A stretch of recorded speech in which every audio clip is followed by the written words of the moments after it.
Senhoras e senhores, de imediato passamos a palavra à nossa primeira palestrante. Lembramos à plateia que as perguntas aos nossos palestrantes devem ser feitas pelo WhatsApp. Anotem, por favor, o número 47 98418 8779. Eu vou repetir. 47 98418 8779. Esclarecemos ainda que as eventuais perguntas que não puderem ser respondidas hoje podem ser encaminhadas ao e-mail mkt@donahelena.com.br. Superintendente assistencial do Hospital Moinhos de Vento, enfermeira graduada pela Universidade Federal do Rio Grande do Sul, com especialização em gestão de sistemas de saúde, especialização em enfermagem e em nefrologia pela mesma universidade, MBA em gestão estratégica de negócios pela Fundação Getúlio Vargas do Rio Grande do Sul e mestre em medicina e ciências da saúde, ênfase em nefrologia, pela Pontifícia Universidade Católica do Rio Grande do Sul. Chamamos ao palco Vânia Rossi.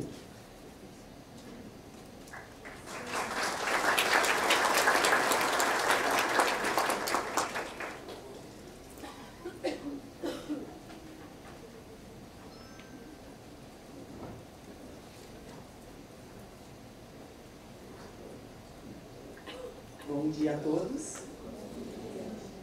É uma imensa satisfação, né, ser convidada para este simpósio, para esse encontro catarinense. Então, quero agradecer a Fabiana e a direção da Dona Helena por me proporcionar isso.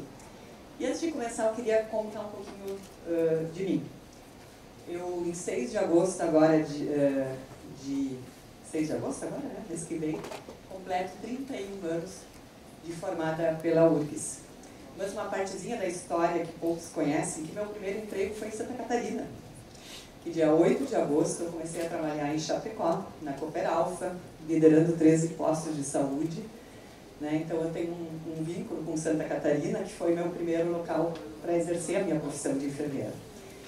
E na sequência, com o Dona Helena, também não sei, até estava comentando com a Fabiana, acho que ela não conhecia esse detalhe, quando foram certificados pela Joint, na sequência também já estavam em processo antes para aderir à ANAP, né?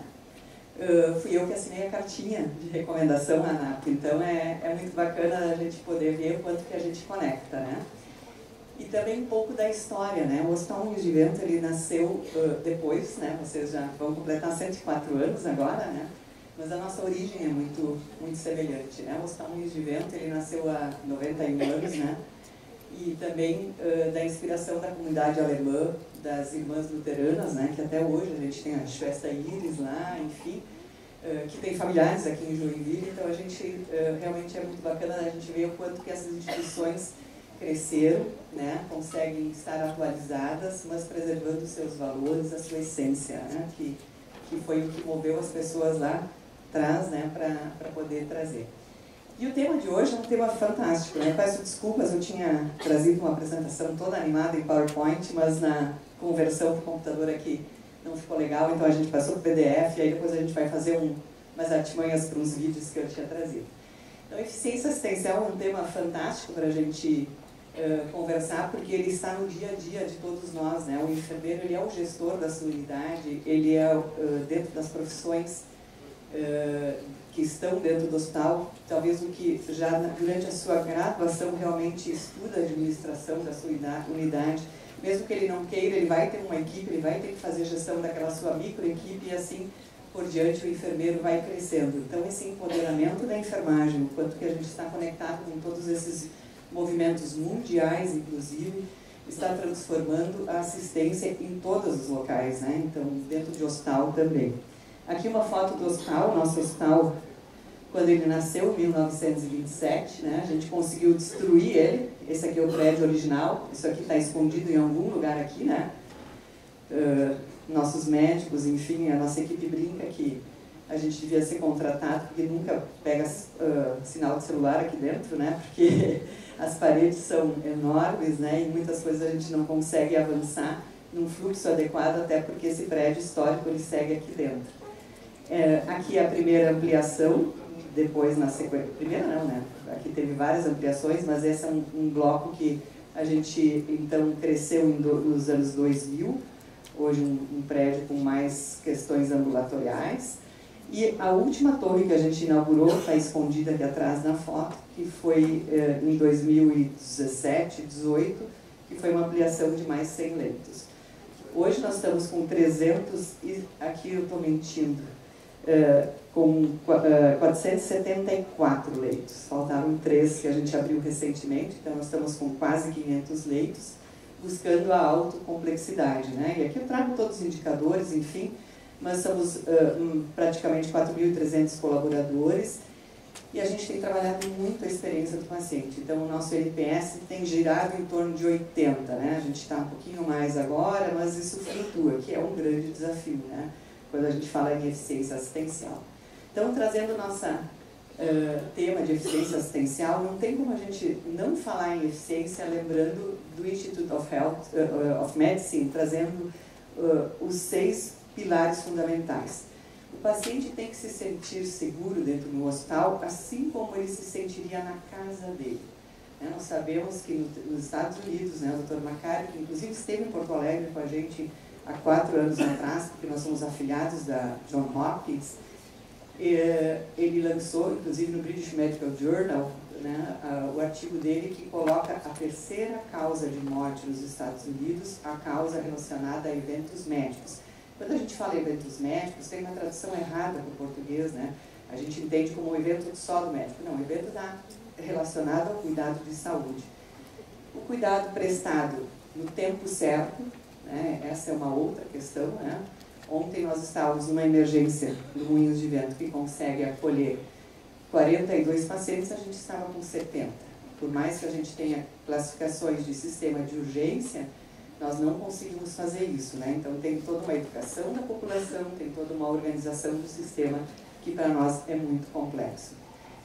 O tema que a gente está falando aqui, eficácia e eficiência, né? Então nosso cuidado em saúde tem que ser eficaz e eficiente, tem que ser igual, né? Nós temos que dar acesso para as pessoas e cuidado no paciente, centrado no paciente. Parece fácil de dizer isso, cuidado centrado no paciente, mas quando a gente faz a reflexão dentro da nossa instituição, no Moinhos de Vento nós temos 4 ressonâncias magnéticas, estamos fazendo a obra para botar a 5ª ressonância. Por quê? Hoje, por mais que eu bote mais uma máquina, eu acho que eu vou diminuir a fila de espera, a minha fila está em 14 dias. O meu paciente internado é chamado para fazer uma ressonância à meia-noite, à 1h, às 4 da manhã. Né? Então as nossas ressonâncias estão funcionando 24 horas, e é adequado eu tirar do leito um senhor de 90 anos, às 4 da manhã, para fazer ressonância? Não, né? Então a gente sabe que a gente está longe de realmente ter um cuidado centrado no paciente, que é um desafio para nós diário, na gestão diária do paciente. E essa talvez seja a lâmina que eu mais gosto na minha apresentação. O que é valor em saúde? Né? Tem uma definição do Dr. Traskin, da Mayo Clinic, né? E quem me assistiu, eu uso essa lâmina sempre em todas as apresentações. Né? O que é valor? É qualidade divididos pelos custos. Ou seja, é uma fórmula quase que matemática. Ou seja, desfechos e desfechos que importam para o paciente, segurança, os serviços dividido pelos recursos consumidos, ou seja, desfechos que importam para o paciente, divididos pelos custos para atingir este desfecho. Se a gente acrescentar uma variável antes, o P de pertinência, nem multiplicar por isso, né? Se o cuidado não for pertinente, aí eu quero que vocês se lembrem um pouco de toda a questão que vem na mídia, né?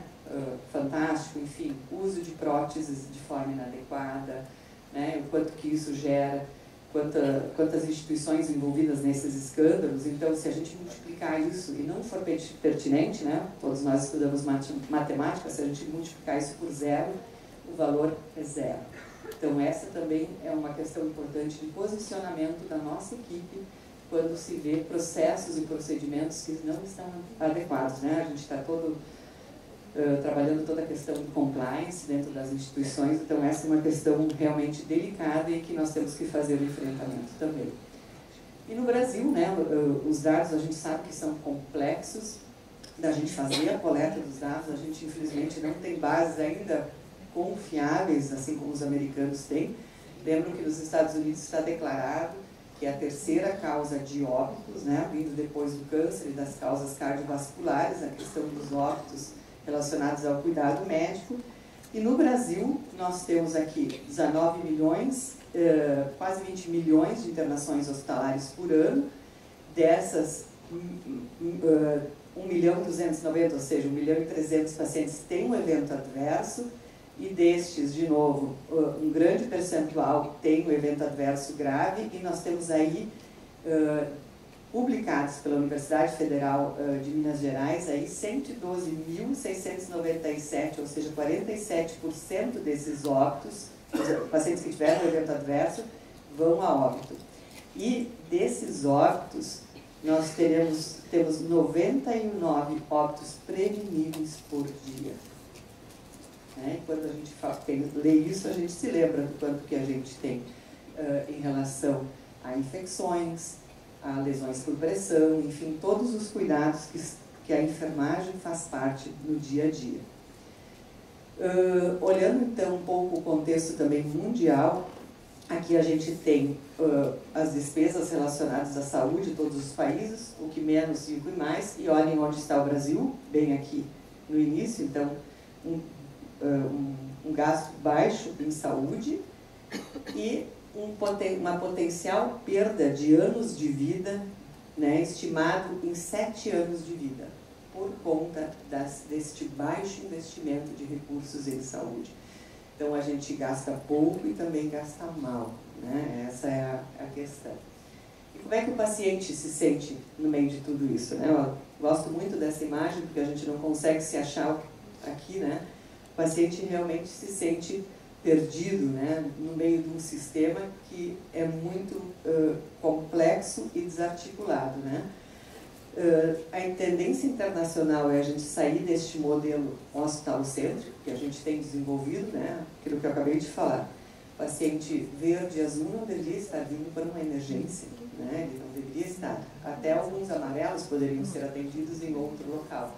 Então, mas hoje todos vão ao hospital, para um modelo mais articulado de forma sistêmica, né? E um modelo centrado no hospital e no médico, para um modelo centrado no paciente, com envolvimento e trabalho de times multidisciplinares, né? Essa é a tendência que a gente vem buscando. E a outra questão, que o próprio prefeito acabou de falar, é a questão do avanço na idade e das doenças crônicas não transmissíveis, né? Que é uma questão que nós temos que enfrentar e nos preparar. Na emergência, ontem eu me dei o trabalho de olhar, a gente tem o nosso BI, onde a gente tem as informações em real time. Dos 42 pacientes que estavam internados, aguardando leito, 28 estavam deitados em macas e camas, os outros estavam sentados, internados em poltronas, aguardando leito, mais de 70% acima de 70 anos. Né? E as pessoas, claro, fazendo ouvidoria, como que pode, né? Eu tenho tal problema, tenho X problema, né? E todo mundo realmente, né, paga uma carteirinha, paga um acesso à saúde, e quando precisa nós estamos superlotados. Então, é um grande desafio. E esse desafio nós não estamos preparados, né, com a questão das doenças crônicas não transmissíveis e, inclusive, também não organizados num sistema de complexidades, né? Todos vêm para um hospital de alta complexidade, assim como no Dona Helena. A gente poderia ter um sistema de referência e contra-referência para hospitais de reabilitação, que é o sistema de saúde americano, por exemplo, prevê isso, né? Então, você pode fazer o downgrade do cuidado para aquele paciente que não precisa mais de uma instituição de alta complexidade. Outra questão é a interoperabilidade de dados, né? Então, hoje, nós sabemos que o prontuário médico do paciente do Moinhos de Vento está no Moinhos de Vento. Se esse paciente internar pela mesma operadora e for internar no Hospital Mãe de Deus, Santa Casa, Hospital de Clínicas, ele não tem acesso ao prontuário, né? Minha mãe veio do interior consultar semana passada por uma questão de agenda, eu pedi a consulta no consultório da médica assistente, que não era dentro do hospital. Ela disse, mas eu não posso atender porque eu não tenho prontuário, porque ela faz o segmento dentro do Hospital Moinhos de Vento. Então, essa é uma questão que nos limita hoje e que, quando a gente for pensar, dentro do SUS, a gente já está talvez um pouco mais avançado com a questão de dados do que nas instituições privadas, que cada um trabalha com o seu prontuário, com o seu sistema de informática, TASI, MV, enfim, seu sistema próprio. Então, hoje, se a gente pensar, né, o SUS talvez esteja já se organizando mais, mas a questão da saúde suplementar ainda, estamos longe do que a gente precisa para que realmente o paciente seja o centro do nosso cuidado, que é o tema que a gente está falando aqui. E agora saiu um relatório do Global Health Care Outlook, né, falando sobre a evolução de um cuidado de saúde realmente adequado. Então, o que realmente um cuidado de saúde inteligente a gente deveria esperar desse saúde? Que o tratamento apropriado é prestado ao paciente certo, no tempo certo e no lugar certo, que é aquilo que a gente já falou dos 6 M's. A equipe usando a tecnologia para o diagnóstico correto, tratamento correto e entrega do melhor cuidado. Um ecossistema que usa informações coletadas, imputa informações de forma eficiente e efetiva, ou seja, que realmente os dados coletados, eu tenho sistemas inteligentes, todos nós vamos pensar quantas vezes nós refazemos uma informação dentro do nosso prontuário, porque ele não carrega a informação da forma inteligente para outros campos, né? E o paciente se cansa de tanto fazer essa informação e muitas vezes dá informações, inclusive, controversas. A informação do paciente é única e acessível, o profissional correto fazendo o trabalho correto. Botei aqui até enfermeiras à beira-leito e não fazendo o trabalho administrativo. Essa é uma outra questão, a informatização, né? E vocês são aqui um polo de informática. A informatização que foi nos vendida, né, com muito em auxiliar o nosso paciente, auxiliar a qualidade e segurança do nosso cuidado, acho que a gente ainda está muito longe dela realmente não trazer passos adicionais, né? Talvez a minha geração dentro do hospital não consiga ver isso, a de vocês sim, porque eu estou vendo bastante gente jovem aqui.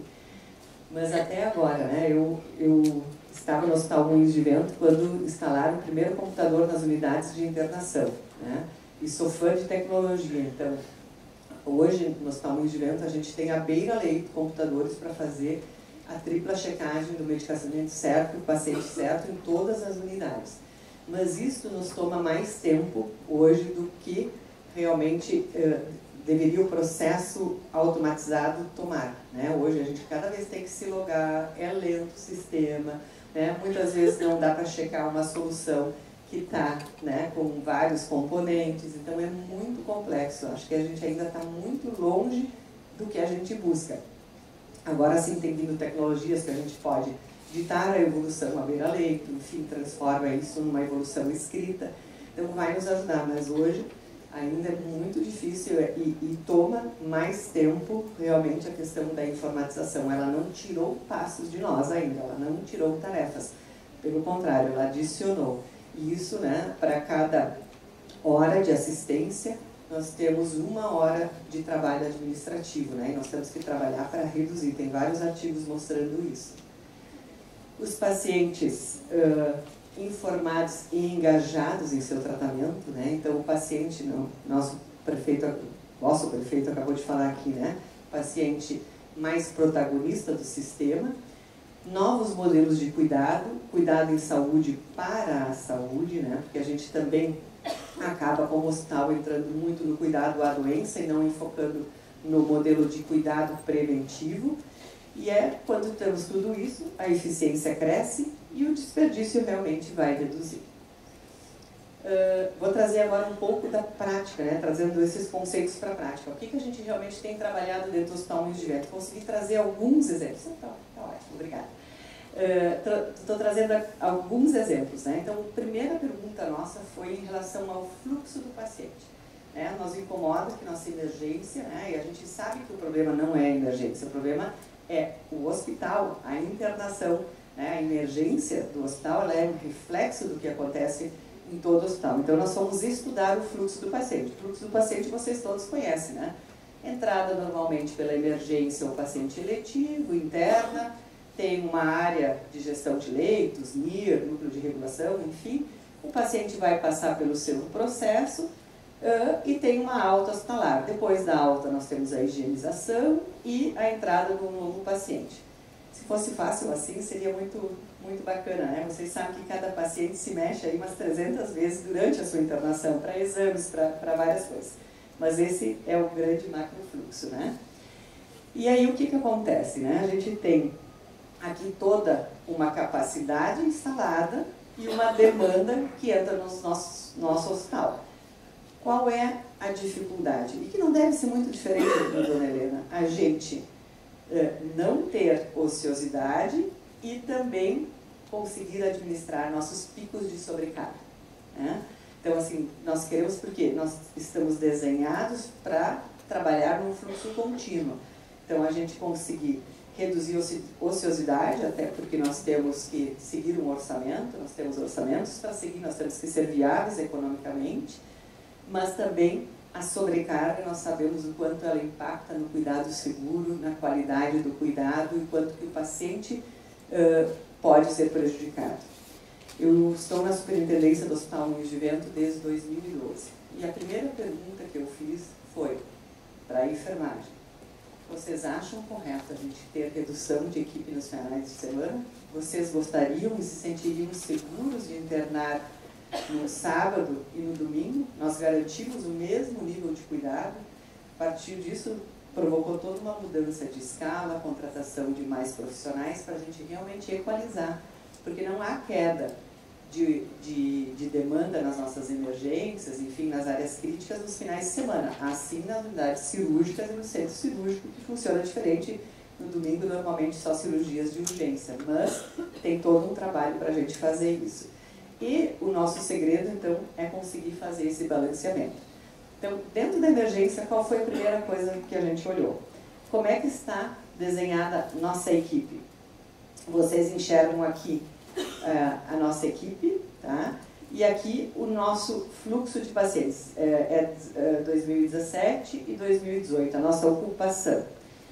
Então, o que a gente viu? Que a gente tinha, não olhava para este cenário onde janeiro e fevereiro cai a ocupação e com isso eu acabo reduzindo minha equipe, eu trabalhava com a minha equipe diferente, eu trabalhava com ela organizada em 12 meses de férias.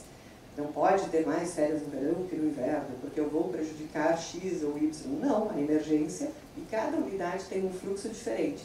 Então, o que a gente fez, a primeira questão foi realocar as férias dos nossos colaboradores e olhando o fluxo da nossa emergência.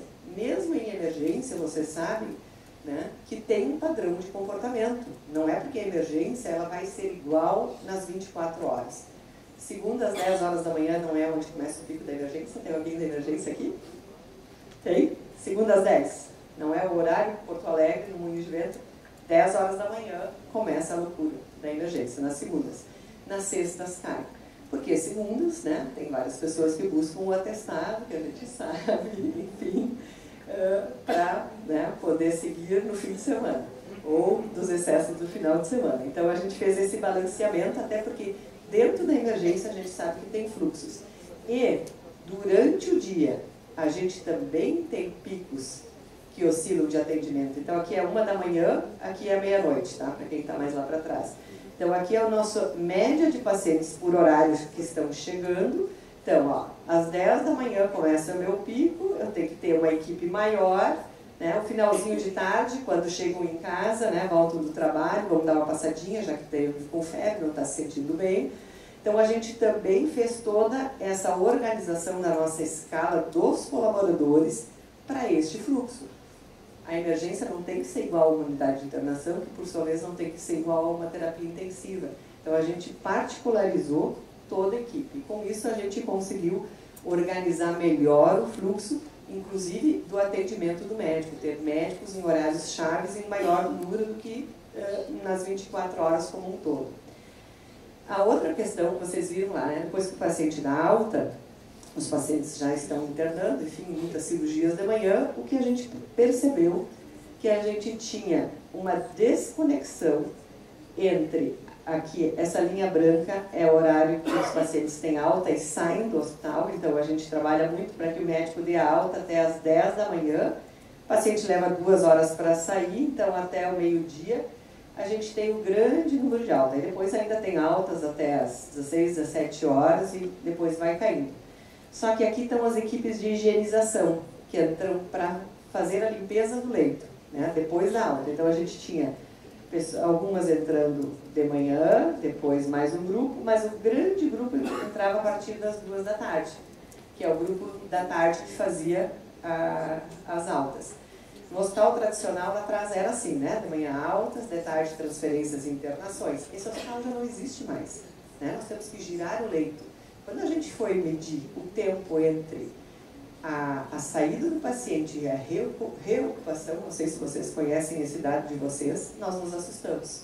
A nossa ineficiência era enorme e a emergência, né, em restrição, porque não tinha como receber mais pacientes, ou seja, a gente estava dando um problema de acesso aos nossos pacientes por uma ineficiência nossa, né? E um simples realocar, desculpa, que a animação não está funcionando, mas trazer essas equipes para mais cedo, para este pico, também auxiliou dentro do fluxo interno. Então, a gente conhecendo os dados, né, acho que essa é a coisa mais importante que a gente tem. A gente tem que ter os dados, primeira coisa, ter dados, e a segunda, usar os dados, né, porque não adianta nada eu ter um BI fantástico e não estar olhando esses dados.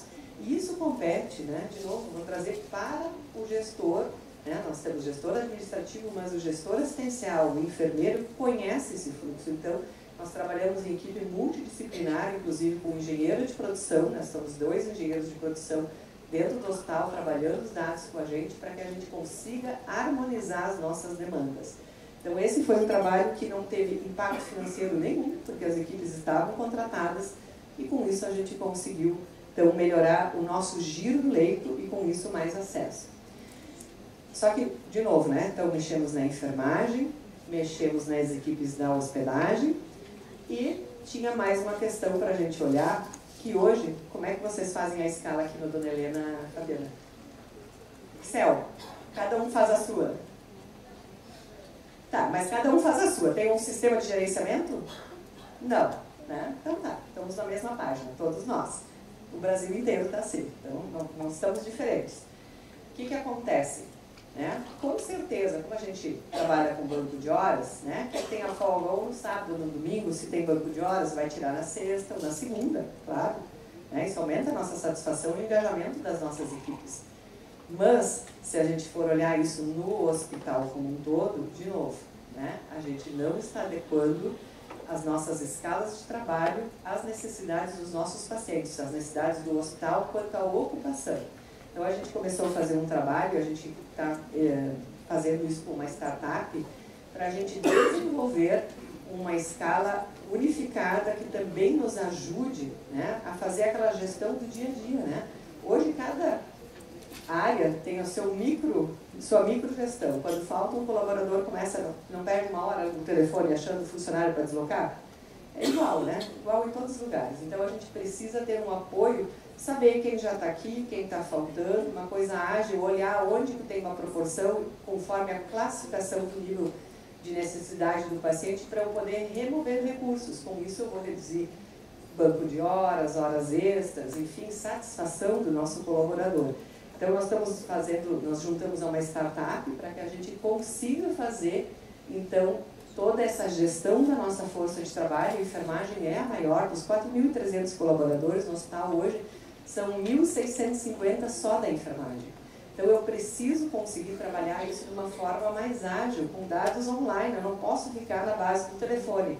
Quando a gente para pensar, né, nossa gestão é toda by telefone, né? Liga para a coordenadora, liga para não sei quem, vê se tem ajuda daqui, remove dali. Mas são horas ociosas que a gente perde, que o sistema de apoio à gestão tem que nos ajudar. Então, olhando sempre a preferência, inclusive do colaborador, a gente consegue, né, a pessoa consegue agendar a sua escala de uma forma melhor, reduzir o turnover e aumentar a retenção do profissional, a neutralidade do líder, gente. Sempre tem um queridinho da enfermeira, não? E aumentar a satisfação do trabalho, né? Então a gente está trabalhando isso não está pronto, tá? Isso a gente está numa fase bem inicial. Só para dar um dado para vocês, na Hopkins, a enfermeira, o esposo de uma enfermeira da Hopkins era de TI, ele bolou isso para a Hopkins como um todo. Bom, não preciso mais dizer que ela não está mais trabalhando como enfermeira, né? Eles enriqueceram, venderam para o NHS, né?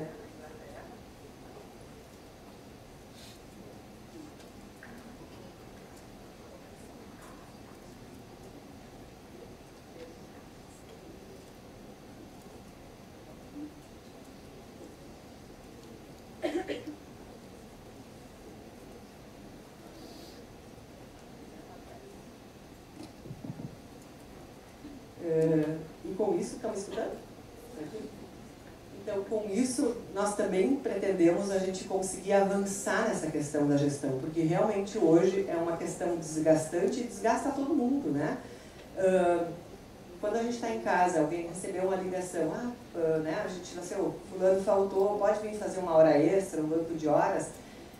Como colaborador, muitas vezes a gente até não está organizado, até não gostaria de ir, mas a gente vai em nome dos outros colegas e da instituição e dos nossos pacientes, né? Então, a gente poder trabalhar de uma forma mais organizada vai aumentar a nossa satisfação no trabalho. E eu não sei se vocês conhecem esse dado, isso está publicado também.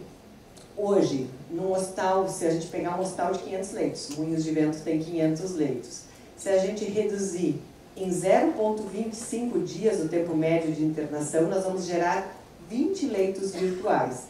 Se a gente reduzir em um dia, nós vamos gerar 82 leitos virtuais. Olha uma quantidade. Então, falei um pouco da nossa questão das escalas, de como a gente organizou equipes internas, e aí a gente foi olhar o perfil do nosso paciente. Aquilo que eu falei antes, né? Aqui em azul são as bolinhas do paciente cirúrgico e em amarelo o paciente clínico. Quanto maior a bolinha, maior a representatividade do paciente no seu grupo. Então, pacientes com mais de 65 anos clínicos são o grande volume nosso de pacientes internados. E aqui são os dias do tempo de permanência, tá? Então, vejam que a gente estava aqui com mais de 10 dias de internação, o grande grupo do paciente dependente, mais de 65 anos, né? O paciente cirúrgico, que a fonte pagadora já paga por um pacote cirúrgico, o paciente dá alta antes, e o paciente clínico vai ficando, né? E ocupando nossos leitos. E o que a gente começou a fazer com o nosso corpo clínico? A gente começou a estudar primeiro o paciente clínico, depois começamos a fatiar ele pela sua especialidade. E a gente começa a descobrir, né? Começamos a descobrir que tinha especialidades que deixavam o paciente internado muito além, né? Olhando o CID e o tempo previsto para essa internação, ficava muito além. Mas o meu paciente é mais complexo, aqui no hospital a gente só interna um paciente complexo. Ok, vamos estudar.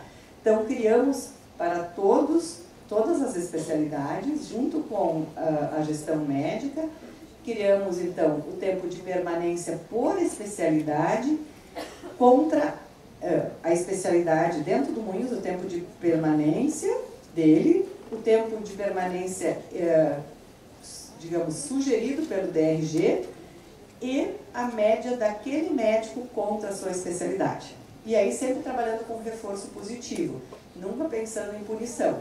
Então, os médicos que de cada especialidade tinham um melhor tempo de permanência passaram a poder internar pacientes eletivos, porque a gente não conseguia dar vazão, né? A queixa do corpo clínico era: eu tenho um paciente que precisa internar, ele é eletivo, só que acaba se tornando uma urgência, uma emergência, porque vocês não dão leito eletivo. Então, nós criamos uma fila de eletivos, só que começamos a premiar aquele médico que realmente atendia a solicitação do hospital. Dar a alta antes das 10 e um tempo de permanência menor, para que realmente a gente começasse a olhar. E isso teve um impacto, vou dizer, muito grande para nós. Então, a gente conseguiu reduzir o tempo médico, porque a caneta do médico, né? O médico tem o poder da alta, né? Então, nós saímos de um tempo médio aí de 10 dias para 8,5 dias. E com isso, gente, nós criamos uma unidade nova de 32 leitos sem levantar um tijolo no hospital. Quando a gente fala de eficácia e eficiência, temos que olhar para tudo. E também voltamos de novo para as equipes multidisciplinares, né? Como é que essa enfermagem está preparando o paciente para alta? Qual é o protocolo multidisciplinar? Vamos pensar numa paciente que fez uma colectomia com uma bolsa de colostomia. O que a equipe multidisciplinar tem que fazer no dia 1, no dia 2, dia 3, dia 4, para que no dia 5 esse paciente esteja treinado, habilitado, sabendo da sua dieta, sabendo como trocar a bolsa, sabendo já onde ele vai adquirir todos os materiais necessários, quem é o familiar, referência que está treinado, porque senão no dia 1 vem um familiar, no dia 2 vem outro, sábado, domingo vem a família inteira e todos querem mais uma explicação. Não, quem são os 2 familiares de referência para a gente treinar? Porque a gente também tem que olhar o tempo que nossos profissionais têm. Eu não posso treinar 20 familiares, eu posso sim estipular, são 2. Né? E assim a gente foi avançando. É um trabalho que está pronto? Não, não está pronto. Tanto que toda segunda-feira, às 9 da manhã, se reúne eu, como superintendente assistencial, nosso superintendente médico, Dr. Gazi, a superintendente de operações, Danira, mais o gerente da emergência do centro cirúrgico, o gerente de enfermagem e o pessoal da engenharia de produção, para a gente olhar qual é o problema do dia, qual o problema que nós tivemos semana passada, qual é a nossa previsão para essa semana, porque sabemos quais são as cirurgias agendadas, sabemos como é que está a nossa emergência e aí fazemos o planejamento das ações junto, esqueci do gerente médico também. Então a gente já planeja para frente aquela semana para que a gente tenha o melhor cuidado e temos um time de alta que é formado pelo gerente médico, gerente de enfermagem, assistente social, onde a gente trabalha e observa todos os pacientes com mais de 30 dias de internação. A ideia é que a gente consiga avançar nesse trabalho para o tempo médio de permanência estipulado, só que a gente ainda tem muitos pacientes que ficam de longa permanência. Então, hoje, todos os pacientes acima de 30 dias, nós fazemos uma intervenção junto com a equipe médica. Mas também os próprios médicos, né? E até porque sabemos que o médico não vai se dispor com a família, né? A família, deixa eu ficar mais 4 dias, estou reformando a casa, depois uma prótese de quadril planejada. Tem que reformar o banheiro. Não, o hospital não é a casa de repouso, né? Então, o que nós organizamos é que a gente consiga fazer também, o médico possa pedir intervenção desse nosso time de alta, para que esse time organize e auxilie a família em todas as demandas que a família precisa. Aqui é a nossa central de gestão de leitos e é importante que o que vocês estão enxergando aqui. Nós temos a tela da emergência com cada leito, né, por sala, que é a sala vermelha, enfim, onde como é que está a gestão dos leitos dentro da emergência, a sala cirúrgica, a recuperação cirúrgica, as unidades de internação, com todos os dados disponíveis. E aqui estão as pessoas que fazem a gestão dos leitos, a pessoa que lidera o transporte, nossa enfermeira, que recebe e organiza toda a equipe dos transportes internos e também nós temos a nossa equipe de transporte, faz a saída física do paciente. O paciente deu a alta médica, a enfermagem deu ok, nós temos uma equipe, né, do transporte é composta por também estudantes de enfermagem, que faz a saída do paciente do quarto até o carro do paciente. Por quê?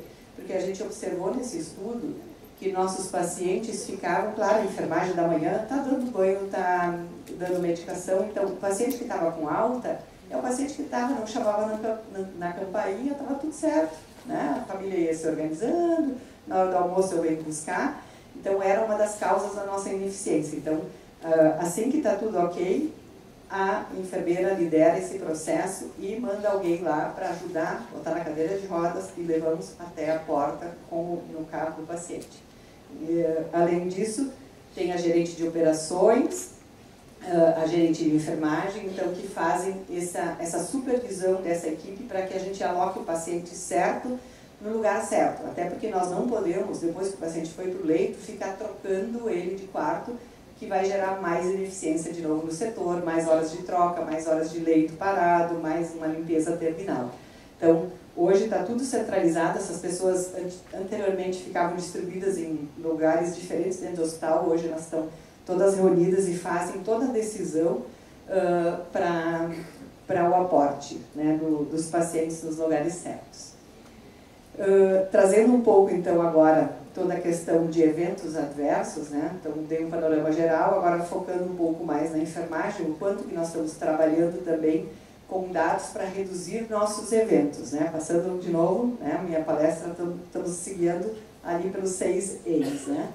Então, não sei se vocês conhecem a ferramenta do IHI, do Global Trigger Tool, né, que faz a mensuração de eventos adversos, ele lista eventos adversos que a gente deva olhar além daquele reporte que a gente recebe de forma proativa dos nossos colaboradores. Então, hoje, nós temos um sistema de informação onde as pessoas fazem, narram, enfim, se tiverem um evento relacionado à medicação, a qualquer evento, mas, né, através do nosso sistema, então, de inteligência artificial, vai lá no banco de dados e procura por estas palavras-chave e avisa a equipe de qualidade e segurança quando teve uma diferença de CID entre pré e pós-operatório, quando estiver escrito em algum lugar do prontuário a palavra sepse, se tem uma reinternação em menos de 30 dias, um uso de antagonista na sala de recuperação, uma reintubação, uma reintervenção cirúrgica em menos de 24 horas, uma morte no intraoperatório, uma reintervenção por pós-parto ou pós-cesárea, uma internação materna em UTI, morte materna, uma parada em atendimento pelo tipo de resposta rápida, uma ruptura uterina, um trauma fetal no parto, o Apgar menor que 7, uma laceração de períneo de grau 3 ou 4. Então, além da gente ter o reporte espontâneo, vai lá, o computador vai lá e busca essas palavras-chave em todo o prontuário, evolução médica, evolução da equipe assistencial e informa para a área da qualidade e segurança do hospital, para a gerência, e assim nós revisamos todos esses prontuários onde aparece isso. Então, isso aqui é do mês de junho, né, onde a gente teve todos esses eventos comunicados pelo sistema e vamos um a um olhar. Se já foi reportado, obviamente, uma morte materna, a gente já vai saber antes, né? Enfim, vários eventos desses já foram comunicados e a gente já investiga. Mas é um duplo cheque, inclusive para a gente monitorar se a nossa equipe nos comunica 100% dos eventos que devem ser olhados e investigados pela nossa equipe de qualidade e segurança junto com a equipe da área. Outra questão importante que é um dos padrões, acho que a própria Joint Commission nos ajudou muito, né, a nos botar no mesmo patamar das instituições americanas, mas na contrapartida hoje é o que consome muito recurso e que a gente também está trabalhando para ter uma automação. Hoje, em média, nós temos 28 mil prescrições no Hospital Moinhos de Vento por mês e em 9% dessas prescrições eu tenho intervenção do farmacêutico, ou seja, é um volume alto, né, em torno de 2.500 prescrições que o farmacêutico tem que fazer algum tipo de intervenção. E desses 9% de intervenções, 99 são aceitas pelo prescritor, ou seja, tinha um erro de prescrição que tinha que ser corrigido. E isso consome hoje 35% da minha equipe de farmacêuticos. Eu tenho 29 farmacêuticos e 35% deles está lendo item a item dessas 28 mil prescrições por mês. Ou seja, precisamos ter dados mais inteligentes. Então, nós estamos num projeto que é da PUC, o pessoal da inteligência de dados lá, junto com o Hospital Conceição, Moinhos de Vento, Mãe de Deus e Santa Casa, eles estão tentando também com a inteligência artificial buscar formas, né, nós vamos lá fazer um trabalho de validação disso, dos outliers da prescrição. Paracetamol prescrito de 3 em 3 horas, a gente sabe que não é o correto, ou uma dose fora do usual, para que o farmacêutico vá lá e olhe só os outliers, né? Porque isso aqui é uma ineficiência nossa, né? Quer dizer, a gente corrige um problema, né? Mas tem que ter uma equipe que é especializada, né? O farmacêutico sabe fazer muito mais do que isso, né, para a gente poder realmente mudar esse cenário, porque hoje ele onera sim, né, e nós não temos nenhuma remuneração a mais por ter tantos farmacêuticos fazendo um trabalho repetitivo. Toda a questão do stewardship, né, dos antimicrobianos, que também, né, está muito em voga, é um dos padrões novos do manual de 2017, né? Hoje nós temos em média 2.050 novas prescrições por mês de antibióticos, novos pacientes com antibiótico, ou seja, todo mundo que interna no hospital quase que toma antibiótico, né? 10% de intervenção, ou seja, né, eu tenho aí 205 desses pacientes com algum tipo de intervenção e 95% das intervenções são aceitas pelos médicos, ou seja, eu tinha um problema assim, desde mudar o tipo de antibiótico até mudar dosagens, enfim, aprazamentos de horários. Então, temos um problema assim aqui na gestão do antibiótico, né? Nós estamos com um processo forte, o farmacêutico já, junto com o controle de infecção, fazendo toda a gestão a partir dos protocolos que os serviços escreveram. Então, o farmacêutico conhece o protocolo, ele olha se está, né, com o antibiótico correto pelo protocolo e faz a intervenção, né, ligando para o médico, conversando. Então, aqui, né, o grande volume é adequação de profilaxia, duplicidade terapêutica, interação medicamentosa, então, assim, muita questão. Né, diluição do próprio antibiótico errada, né, então tem um trabalho grande aí de educação do próprio profissional, mas também de inteligência nos ajudando. Algumas outras intervenções que a gente tem feito também à beira-leito, né, o plano assistencial, a passagem né, na transição do cuidado, a passagem de plantão, nós já instalamos isso 100% numa unidade, estamos evoluindo para outras unidades, nós estamos fazendo a passagem de plantão dentro do quarto, com o paciente e com a família.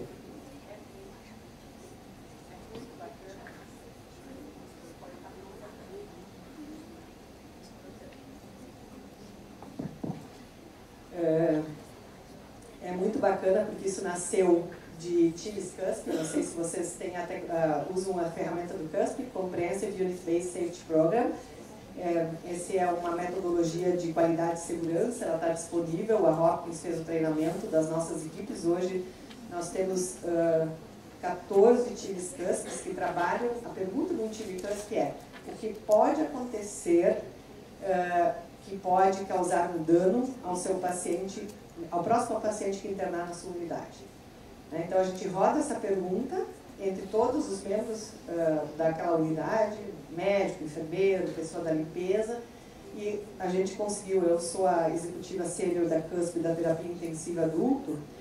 Na terapia intensiva adulta, a primeira vez que a gente rodou isso, nós tivemos 64 itens levantados. E aí a gente começa o trabalho.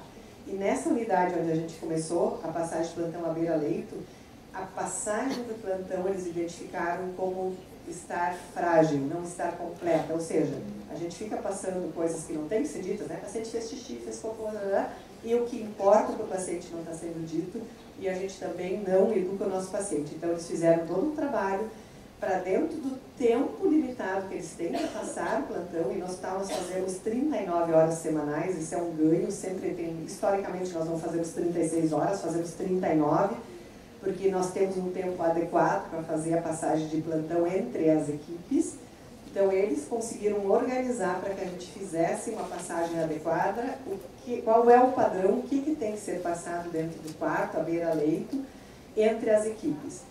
Em unidades, eu tenho uma unidade com 42 pacientes, lá, obviamente, não vão conseguir fazer em todos. Então, eles, inclusive, dividiram que um dos turnos, entre manhã e tarde e noite, né, noite e manhã, seja feito, eles dividiram a unidade em 3 grupos, para que uma passagem seja dentro do quarto. E tem sido fantástico, né? O envolvimento do paciente, envolvimento da família, e nós temos os quadros assistenciais, acho que praticamente todos os hospitais já têm dentro dos quartos, né?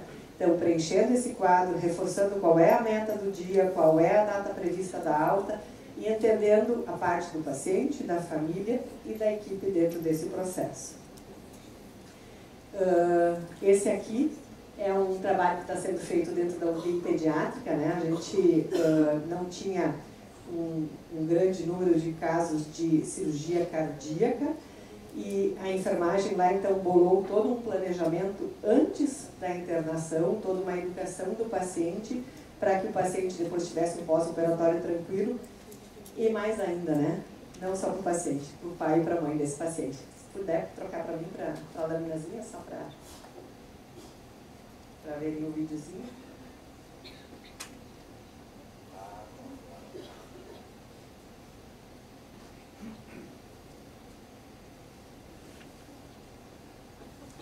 O que é isso? Isso é para ajudar a respirar. Esse aqui? Esse tudo é para ajudar a respirar. Tá? Que isso? É para saber como é que o Miguel tá. Se tá tudo bem com ele. Tem que ter um monte de barulhinho, um monte de pipi. Saiu? Vamos colocar de novo então. Outro coelhinho. E o coelho grande vai vir aqui? Pronto. Então vejam, né, que a gente não tem, né, acho que a grande mudança de paradigma desde o hospital foi dar o protagonismo para cada equipe conseguir criar o que é melhor para seu paciente, né? O hospital alemão, muito rígido, então, quando a gente decidia, vamos trabalhar lesão por pressão, trabalhava desde a UTI pediátrica ao paciente da unidade de internação, todas as unidades. E a gente viu que não é isso, né? Cada equipe sabe o que é melhor, a ponta sabe o que tem que ser trabalhado e onde ela está frágil, onde ela tem oportunidades. Então, quando a gente vê uma atitude dessas, né, que a enfermagem organizou junto com o serviço da cirurgia cardíaca, as visitas pré-operatórias, né, dentro do fluxo, o paciente não está internado, ele veio, né, está com a camisolinha do hospital, fizeram toda a educação, montaram o box para poder receber esse paciente, essa família, e o pós-operatório ser muito mais tranquilo, né? Então, são essas iniciativas que nós temos que realmente conseguir auxiliar a equipe. Volta para outra. Ah, não, tem a próxima. Pode passar a próxima. O que é isso? Esse aqui é na neonatologia. Esse é um vídeo que eu amo de paixão, porque nós temos uma UTI neonatal muito reconhecida. Nós recebemos vários pacientes até do estado de Santa Catarina, porque nós conseguimos cuidar muito bem, com desfechos muito positivos de pacientes aí com 400 gramas, né, 24, 23 semanas de idade gestacional, né? E aqui vocês vão ver um videozinho daqui a pouquinho dos nossos gêmeos, né, onde a gente está trabalhando com outras terapias que realmente complementam o cuidado do médico, da equipe assistencial como um todo. Então, nós estamos trabalhando, tem um projeto de pesquisa de musicoterapia e fisioterapia aquática. Esse é um trabalho da fisioterapia, justamente para fazer todo esse cuidado do bebê no ofurô, que vocês vão ver ali, e para que também a gente tenha uma transição depois para casa desse paciente, para que a gente acolha o paciente num cuidado todo. São gêmeos, gente.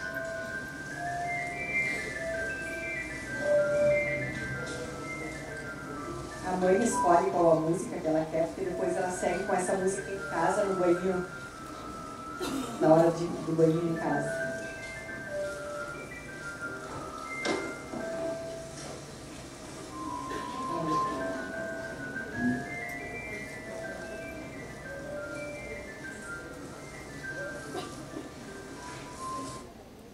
Então, a gente poder alavancar e dar subsídios para a equipe, que a equipe possa ser criativa e faça, né, o que ela realmente tem de melhor, acho que é um dos grandes segredos, né? Falando mais um pouquinho da UTI neonatal, que é uma área, acho que muito complexa, eu brinco com a nossa coordenadora, né? Cuidar desses ratinhos é um desafio, não consigo, né? Mas a gente tem vários exemplos de coisas que eles foram criando para que realmente a gente tenha a qualidade, a segurança, até porque é uma área super específica, né? Ainda mais nessa época de gripes, enfim, que a gente tem que estar, é super restrito o acesso, mas que a gente não quebre nunca esse vínculo da família com esse bebê, né? Vou contar só a história, que tem várias histórias, mas vou contar a história dessa família aqui. Essa família, né, estão vendo aqui as duas irmãs, a mãe, o pai, eles receberam o diagnóstico, moravam no interior do Rio Grande do Sul, e receberam o diagnóstico desse bebê que estava ainda intraútero, que ele tem uma falência renal, teria que fazer um transplante renal, então teria que ter suporte dialítico a partir do seu nascimento. Isso era janeiro, enfim, e eles decidiram que eles iriam sair de férias para contar isso para as outras duas filhas, né, para curtirem um pouco em família, e o bebê era para março, então eles teriam que se mudar para Porto Alegre, né, ia implicar em morar em Porto Alegre, mudar as filhas de escola, toda uma mudança da vida da família. Então eles estavam indo, né, a Porto Alegre e no caminho em Montenegro eles se acidentaram. Né? Então eles foram cada um para um hospital, ela fez a cesárea de urgência em outro hospital também e o bebê foi o primeiro que chegou para nós. Então recebeu todo o cuidado e aí começou todo o trabalho, né, e me emociono muito quando eu penso nisso, da nossa equipe de trazer toda a família para o Moinhos de Vento. Porque a gente entendia que a primeira coisa era trazer toda a família para o Moinhos de Vento. Então veio o bebê, veio a mãe, depois conseguimos trazer o pai, e uma das irmãs esteve internada conosco na UTI pediátrica, a outra já tinha sido liberada. Então conseguimos trazer todos, primeiro para o Moinhos. Na sequência, né, porque imagina, né, a mãe estava no pós-cesárea, ainda com muitos cuidados, um germe multiresistente, o pai em outra unidade, um bebê na NEL, outro bebê na UTI pediátrica, né? Então, assim que o bebê, a filha dele esteve alta, nós conseguimos botar o pai e a filha no mesmo quarto, para que eles estivessem juntos, né? O pai gesso, tração, enfim, várias coisas. E assim nós fomos cuidando desta família até eles poderem, então, todos terem alta e estarem, então, só com o bebê pequeno aqui internado, fazendo a diálise na UTI pediátrica, UTI neonatal, enfim. E aí essas moças bonitas aqui, né, cheias de vontade e cheias de ordem para dar, né? Elas tiveram uma conversa com a nossa coordenadora. Uma delas disse, olha só, eu vou me tornar juíza, porque eu não consigo entender essa tua lei de que tu não deixa a gente visitar nosso irmãozinho que nasceu.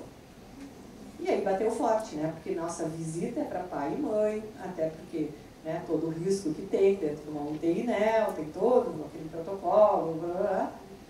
E a Andréia, né, que é a nossa coordenadora, aquilo ficou no coração dela, né? Então, o que eles fizeram? Fizeram toda uma reunião entre todos os médicos, verificaram como é que poderiam fazer.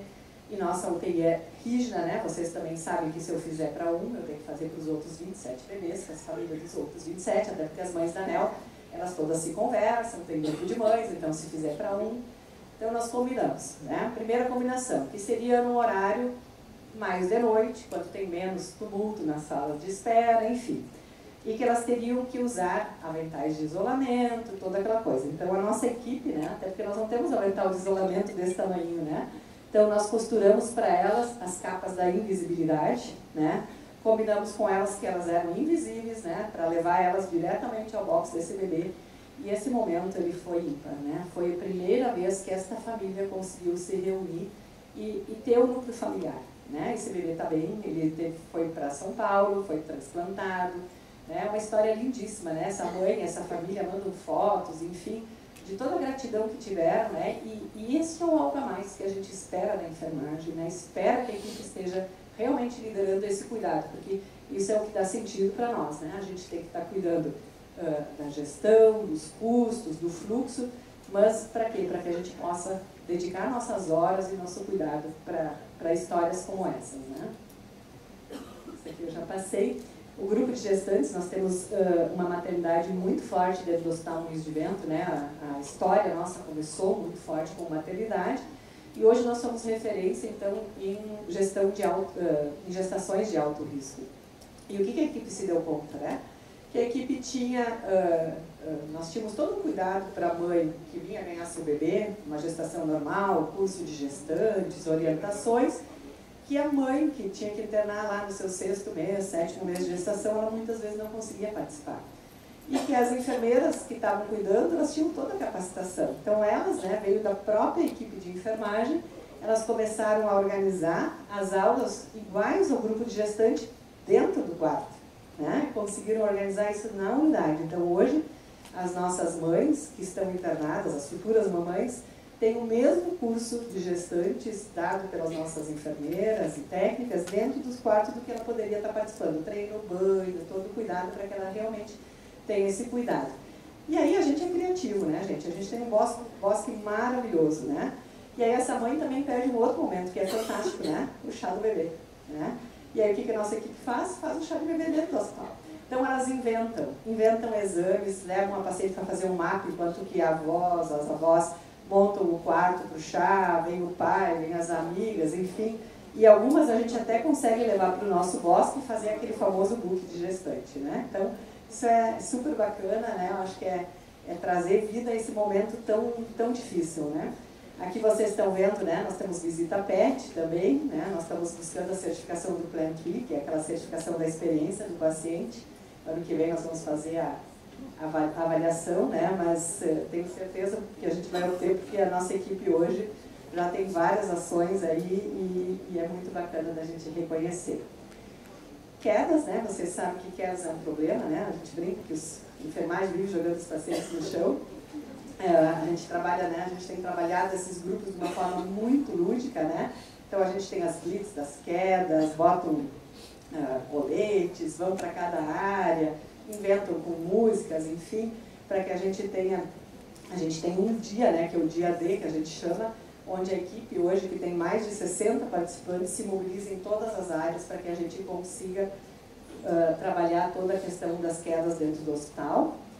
Comitê de pacientes familiares, não sei se vocês já começaram aqui, é um desafio, né? A gente foi estudar, né? A Hopkins nos ajudou nisso, porque eles já tinham lá, eles nos trouxeram todos os desafios que eles passaram, as dificuldades, porque ele não pode ser um comitê onde a pessoa queira fazer a sua ouvidoria, trabalhar o seu problema dentro do hospital, e sim o fluxo do hospital como um todo. A gente começou bem pequeno, né? Esses aqui são os nossos componentes, né? Então, a gente buscou pessoas de todas as idades, né? Desde pacientes idosos, mães com bebê pequeno que passaram por NEL, enfim, pegamos de várias áreas, né? E pacientes que a gente no início escolheu, a gente ainda não abriu, não pode se candidatar, porque a gente também durante a internação identifica pessoas que realmente se importam com o hospital, né? Que querem fazer isso. E tem sido fantástico, né? Tem uma reunião mensal com pauta pré-organizada e agora a gente começou a trazer rotinas para eles validarem. Tem sido muito bacana, eles têm se sentido muito felizes, né? A primeira questão que a gente fez foi revisar os direitos e deveres, né? E sabem o que eles colocaram? Que o paciente tem o dever de preservar o silêncio dentro do hospital e nós, né, também como equipe temos o dever de trabalhar o silêncio, porque hoje, quando a gente faz a nossa pesquisa, né, de satisfação de experiência, silêncio é um dos principais pontos. E a gente vai olhar, né? Parece que estamos dentro de um shopping, porque nossos hospitais não têm mais cara de hospital, né? E a nossa equipe também se sente assim, né? Fala alto. Quem vem para o plantão da noite está super animado, né? E tem que estar. Só que está falando muito alto dentro da sala de recuperação, muito alto dentro da UTI, falando da balada que foi ontem ou da balada que vai ter amanhã. Enfim, então, hoje, né, a primeira coisa que a gente fez foi revisar direitos e deveres. E assim por diante, a gente está levando rotinas que a gente entende que eles têm capacidade de nos ajudar, não na questão técnica, mas na questão toda de organização, e tem sido muito positiva. A gente tem tido aí um fluxo muito bacana. E fechando, que eu tenho 20 segundos, só para trazer para vocês alguns indicadores que a gente está realmente monitorando e trouxe alguns exemplos, né? Então, eventos adversos, né? Esse aqui, a linha azul, é a nossa comunicação de quase falhas por ano, 13, 14, 15, 16 e 17, e nossos eventos adversos graves e sentinela. E é muito bacana, quando a gente botou esses dados, né, para realmente fazer uma análise, a gente viu o quanto que aquilo que a gente fala, né, que reportar as quase falhas, as boas pegadas, good catch, é importante porque faz a gente mudar nossos processos, né? E a gente tem muito orgulho disso aqui, né? A gente conseguiu realmente fazer uma inversão. Hoje nós temos aí praticamente 5.000 eventos relatados e uma queda importante dos eventos graves e sentinela, né? E aqui de novo, né? Onde que está mais relacionado? Em prescrição, então a prescrição realmente é um ponto forte de atenção. Enfim, depois todos os outros. Lesões decorrentes de queda, né? Esse é um indicador que eu gosto de trazer, porque a gente já tinha, né, aqui nós fazemos parte do NQI, que é a base de dados americana, onde se compara, inclusive nós estamos na jornada magra, que é da certificação da enfermagem. Os hospitais americanos têm uma média de 0,44 e nós, tradicionalmente, conseguimos ficar abaixo, mas mesmo assim a gente ainda consegue ficar melhor do que a gente já era, que é o que a gente quer. 2 meses difíceis, né, que sempre quando aumenta o nosso número de pacientes idosos, clínicos, aumenta o número de quedas. Mas olha que bacana, teve mês que a gente não teve nenhum paciente com lesão decorrente de queda, né? Então, isso é um super parabéns para toda a equipe e mostra que as ações deles estão sendo eficazes. A taxa de infecção de corrente sanguínea associada a catéter venoso, né, que é um grande desafio da gente reduzir infecções, né, infecções que são causas preveníveis, não deveriam estar acontecendo. Então, a gente não tem um número que a gente se orgulhe, né? Só que a gente botou isso, inclusive, no programa Desafio, que é o de participação de resultados de toda a equipe.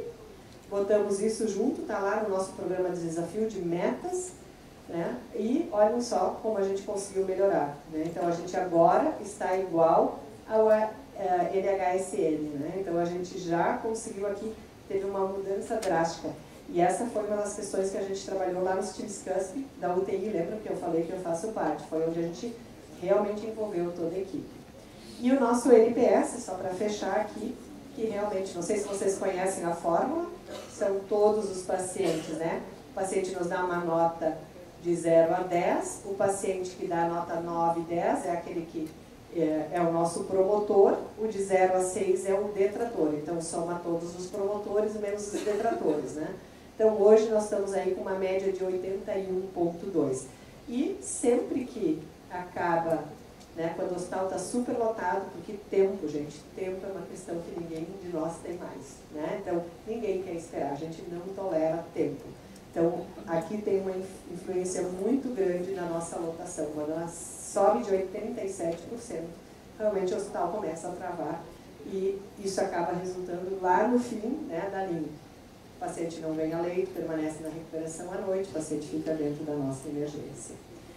E só para finalizar essa última, né, o quanto que a gente tem reconhecido. Então, nós trabalhamos na jornada magra, existe um reconhecimento, tem que ter uma forma oficial de reconhecer a equipe de enfermagem.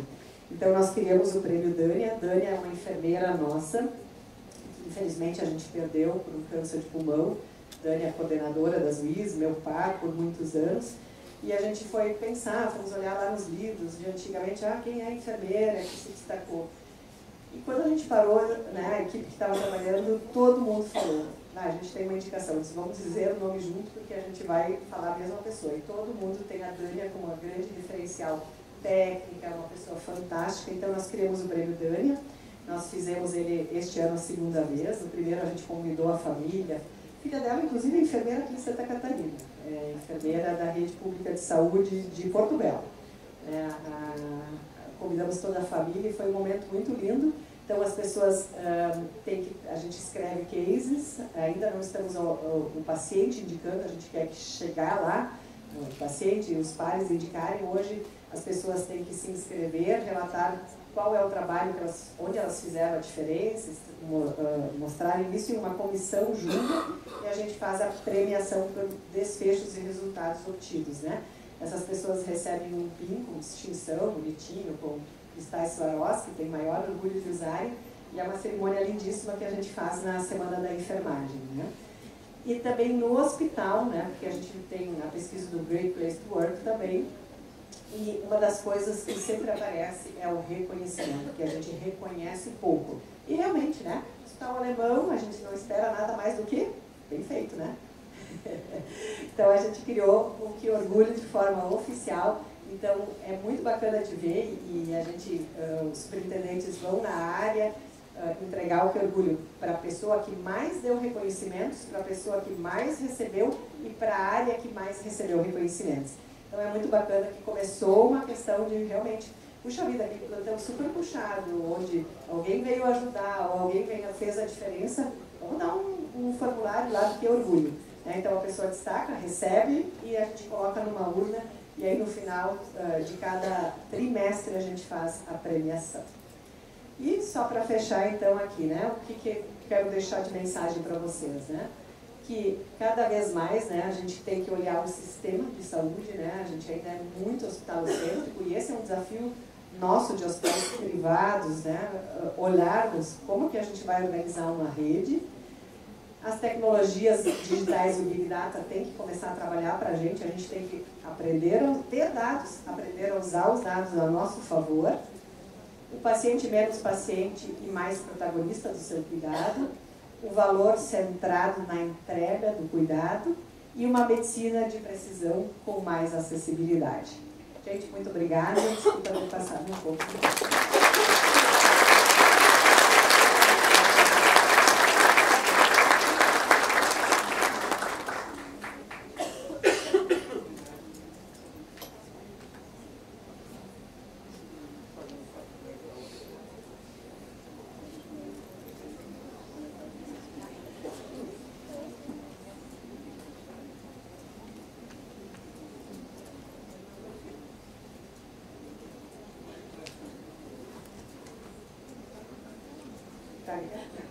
Nós vamos então às perguntas agora que foram encaminhadas à palestrante. Vamos lá. Como foi o processo de engajar toda a equipe multidisciplinar nas mudanças que romperam os costumes antigos da assistência? Excelente. Parabéns para quem fez a pergunta. Quem que fez? Quer se identificar? Não deixa ver.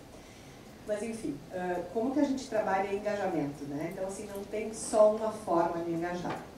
A primeira questão que a gente vem trabalhando muito forte dentro do hospital, e começou ainda na gestão do Dr. João Kulanzik, todos os meses, é a transparência dos dados, tá? Então, todos os meses, né, na terceira quarta-feira do mês, nós temos uma reunião no auditório que cabe 250 lideranças, né? A gente chama 250 lideranças e nós fazemos um repasse de todas as informações do hospital, né? Então, eu apresento os resultados médico-assistenciais, então todo mundo sabe dos eventos adversos, eventos críticos do hospital, quedas, lesões por pressão, infecção. Então, nós temos um trabalho todo de transparência. Todos conhecem nossos resultados financeiros e aonde que a gente tem que, né, trabalhar para a gente ter melhores resultados. Então, a gente tem todo esse trabalho. E aí esse repasse é feito, tem que ser feito para todas as equipes até a ponta.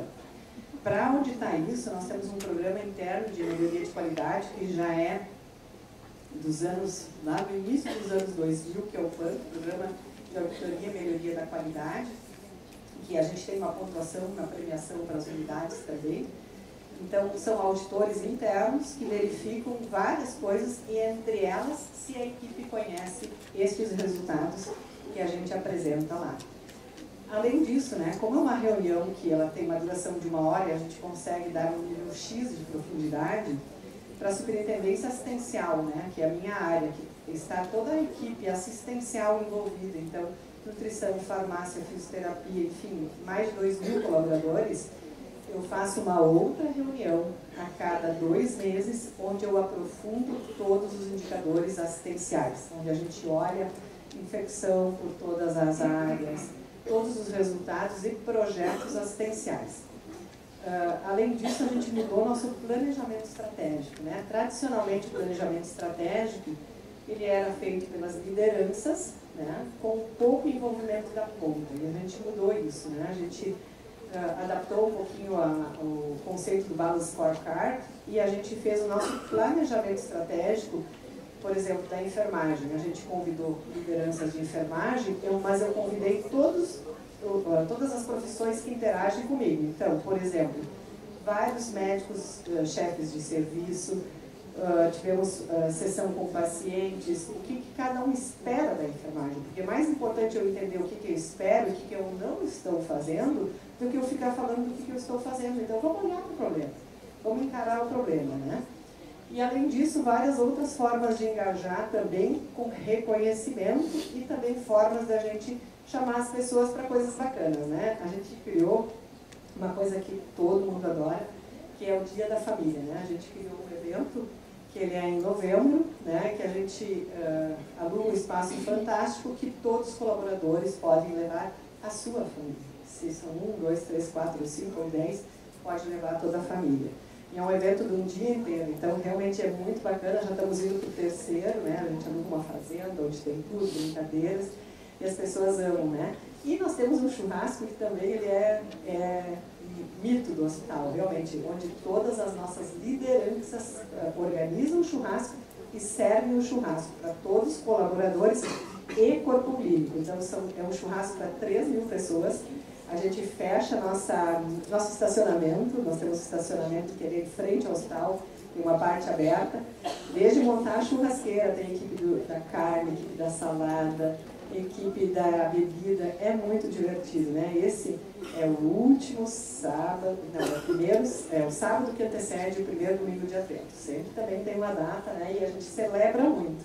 Então a gente realmente trabalha essa questão de ser uma família. De forma... trazendo aqui para a enfermagem, além disso, o que a gente também se deu conta? Que a gente tem que engajar a pessoa desde o primeiro dia que ela chega na empresa. Então, nós temos um acolhimento, né, a integração, o Vante, que é o nosso superintendente executivo, faz a abertura da integração. Eu participo sempre, porque é grande volume da equipe está comigo, sim.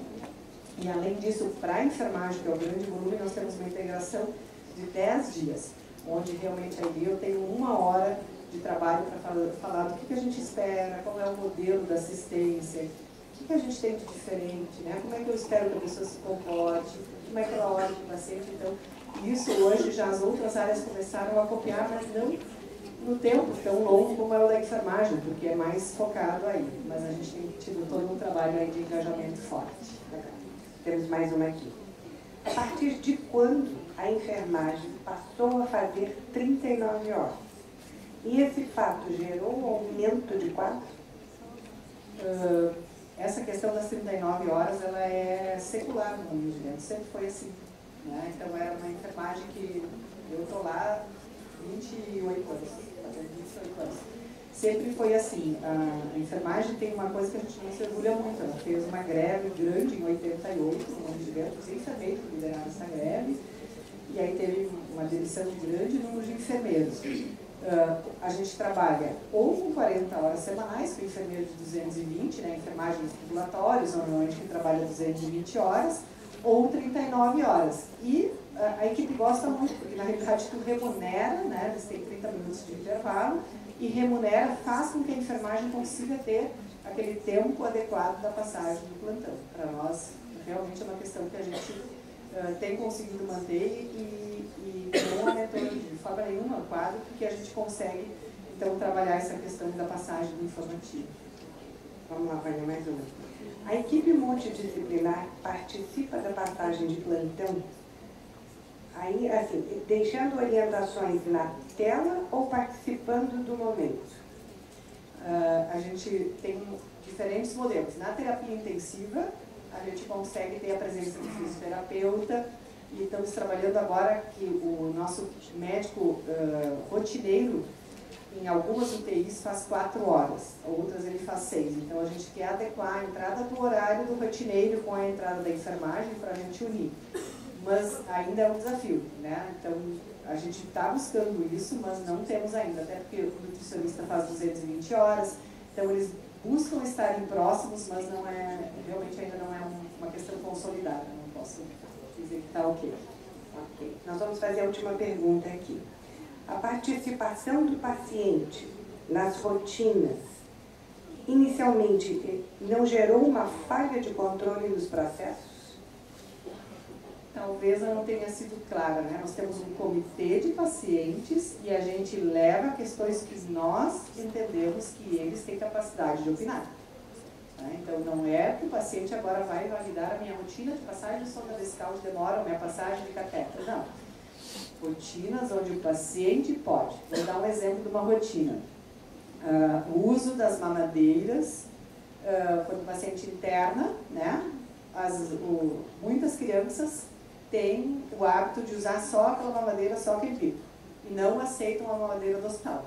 Como é que a gente vai resolver esse problema? A gente levou o problema para o comitê de pacientes, onde tem 2 mães que internam com frequência, porque tem filhos com problemas que exigem uma internação mais recorrente, e elas nos trouxeram o ponto de vista delas para agregar na rotina, tá?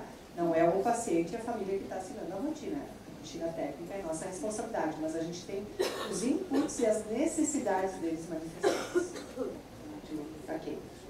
Nós queremos agradecer, Vânia, a sua brilhante participação e convidamos a enfermeira do Hospital Dona Helena, Suelen Serpa, para entregar uma lembrança à nossa primeira palestrante.